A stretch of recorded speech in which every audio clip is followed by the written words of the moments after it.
sorry, but that's just the way it goes. So New Orleans was officially founded in 1718. And the very first thing they had to do was to get people to come here. In order to make this a profitable colony, they needed colonists. In order to get those colonists, they turned to advertising. And in the glorious tradition of advertising, they simply lied. This is the approximate translation of the actual advertisement that went out across France. Come, Frenchmen, to the mountains of New Orleans.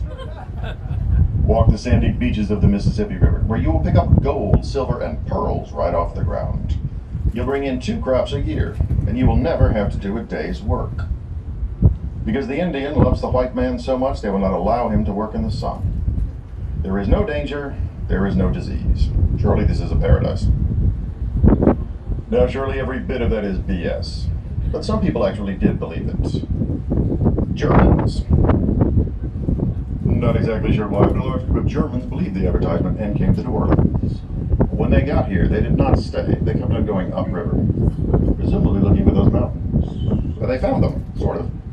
Starting a small colony in the foothills of the Ozarks, far up here. The French people were somewhat more cynical even back then. They did not believe the advertisement, so the French government increased the recruitment pressure by turning to the 3 Ps. The poor, the prisoners, and the professional women. We do have children on the boat, we're going to keep that part clean.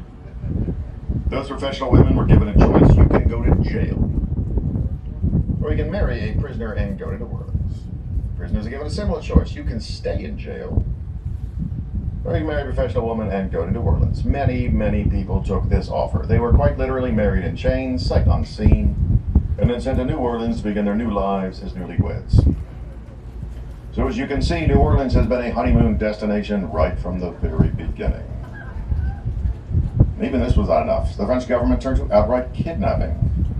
About 5,000 poor people disappeared off the streets of Paris over the next few years. They were simply picked up, put on ships, and then sent to New Orleans. Now these were not slaves. Once they got here, they were required to be here. Now this did succeed in filling the colony with colonists. But not surprisingly, this did not fill the colonists with a large sense of duty, patriotism, or a particularly strong work ethic. But the reputation for New Orleans as a somewhat wild and hedonistic port city began early on. Which is perhaps why the next group of people came. In 1727, the Ursuline nuns came to New Orleans to start a convent, bringing a much-needed dose of education, moderation, and religion to the city. They built what is now the oldest standing structure in the city of New Orleans. The Ursuline convent in the French Quarter is still there. It is quite lovely, and if you are so inclined, you may walk over and take a look at it. It is now a museum. The second oldest building in the city is a bar. It definitely says something about our culture in New Orleans that the oldest building is a Catholic convent, and the second oldest is a bar once owned by a pirate. It definitely says something more about our culture here in New Orleans, and perhaps our culture here in America. That there is no truth to that statement whatsoever. It does make a great story. I do understand that. And that story gets repeated everywhere. It is a wonderful marketing tool. Of that I have no doubt. But there are several distinct factual problems with calling Lafitte's blacksmith shop the second oldest building in the city. Number one, it is absolutely definitely not the second oldest building in the city. Number two, the bar was first opened in the 1970s. 3, the building was never owned by Lafitte, and there's no verifiable connection to him whatsoever. And 4, judging from the lack of iron in the ground itself, it almost certainly was never at any point a blacksmith shop. Other than that, I'm sure it sells a lot of beer, and whatever that purple stuff is. The next big cultural development happened in 1724 when they passed a law called the Code Noir, the Black Code. The Code Noir defined the rights and the privileges of the free people of color and of the slaves. The freedmen were given the right to own property and to own weapons. These are rights that were not granted elsewhere on the continent. And that led to a large and thriving freedmen population. Approximately 1/3 of the city of New Orleans were free people of color by the end of the 1730s. The slaves given the right to have one day off every week, as well as the right to assemble. And they exercised these rights, getting together on Sundays at a place called Congo Square, which is now called Louis Armstrong Park. And there they would play African rhythms and European instruments. And that mixture is the roots of jazz. Those are the oldest roots. And jazz, as an art form, would not have developed in the way that it did, or in the location that it did, if not for the law passed in 1724 granted the enslaved Africans the right to get together and play music. And later to invent an entirely new type of music. But New Orleans was not a profitable colony until they found their commodity, a remnant of which still exists today. Directly in front of the boats, we passed by in 4 minutes, there's a large smokestack. In there, they still make a white powder that makes you hyper. It's kind of addictive, it's pretty bad for you, and it can be expensive. Sugar. Sugar was the real wealth of the Caribbean colonies. Before cotton was king, sugar was white gold. And I'll finish that in a second. Alright folks, off the port side of the boat, we're passing a large Navy ship, the Cape Kennedy. There usually is a twin ship, the Cape Knox, moored right next to it. But the Cape Knox is actually in another part of the world doing something extremely specific. Together the two ships are part of the United States Navy's Rapid Deployment Fleet. I realize it does not look like a speed demon, but you're actually looking at one of the fastest ships on the planet in its size and weight class. And although I do have the utmost respect for the United States Navy, I'm so rather pleased what happened last December. Very much looking forward to this December. Because I have a microphone, and the Navy does not. No Army, beat Navy.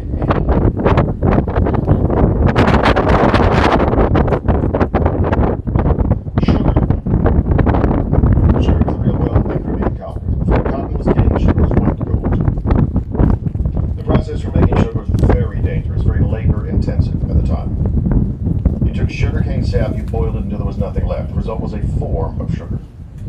Sugarcane sap boils at a much, much higher temperature than water. And there were many, many men, women, and children who were scalded, disfigured, or killed by the molten sugarcane sap. It was extremely dangerous to make, but it was very, very profitable. By 1750, sugar was the most widely traded and valuable commodity in all of Europe. And that simple fact has been shaped and defined the next 60 years of New Orleans history. One way or another, it always came back to sugar. The sale of sugar makes the sugar barons obscenely wealthy. The taxes and tariffs on sugar fill the coffers of the kings. And the King of France is very jealous and protective of his sugar taxes, his sugar tariffs, and his sugar profits. But the King of France had a very serious problem. By the 1760s, he's losing a war with the British. The Americans call this the French and Indian War. The British call it the 7 Years' War. It's the same war. The King of France knows he will be defeated, and as part of the surrender, he will be forced to give up all of the French lands in the New World to prevent the British from getting their hands on Louisiana and New Orleans. The resulting sugar taxes, tariffs, and profits, the King of France gives them away. He surrenders to the Spanish in 1763. Spain takes control of Louisiana and New Orleans. Only after this transfer is complete does France surrender to the British, and the British take what's left. Then what's left was Canada.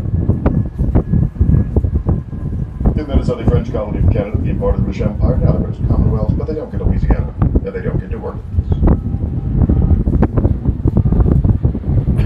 So New Orleans becomes a Spanish city in 1760. No one tells New Orleans for 2 years we were Spanish and they didn't know it. Don't you hate it when that happens? When the Spanish government did find New Orleans, they were rather apathetic. They refused to not invite the Spanish governor to their parties. There were letters to the King of France telling him how much we loved him, how much we missed him, and begging him to please, please take us back. That sort of thing never does. It was a very minor attempt at a rebellion in 1768, wherein a few men knocked on the door of the Spanish governor's house. They asked him to leave, and he did. But he went to Cuba, he came back with a few more soldiers, he shot the 2 men that knocked on his door, and that was the end of the rebellion. It was rather half-hearted. New Orleans was actually a Spanish city for 40 years, which is almost exactly the same amount of time that it was French, but the culture in New Orleans remained almost completely French. Spanish culture actually had very little lasting impact on New Orleans culture. not in language, cuisine, customs, costumes, or holidays. The reason for this is because of women. That's right, women. The Spanish government did not allow Spanish women to come to New Orleans at all. None. There were no single Spanish women. There were no married Spanish women. There were no Spanish families, which meant there were no Spanish daughters growing up in the city. They would only send young single Spanish men. But not all that many of those, because this was not exactly a hotbed of rebellious activity. When those Spanish men got to New Orleans, they learned how to speak French very quickly so they could do their jobs, and so they could speak to the locals. Of course, speak to the local French women. When they got married, they married the local French women, who cooked French food, spoke French to their children, and celebrated holidays in a French fashion here in the city of New Orleans. For this reason, even through 40 years of Spanish rule and culture, remained almost completely French. Except in one very specific area, and that was architecture. The French Quarter is called the French Quarter because the French people found it. The French people lived there, they laid down the streets, and they gave them French names.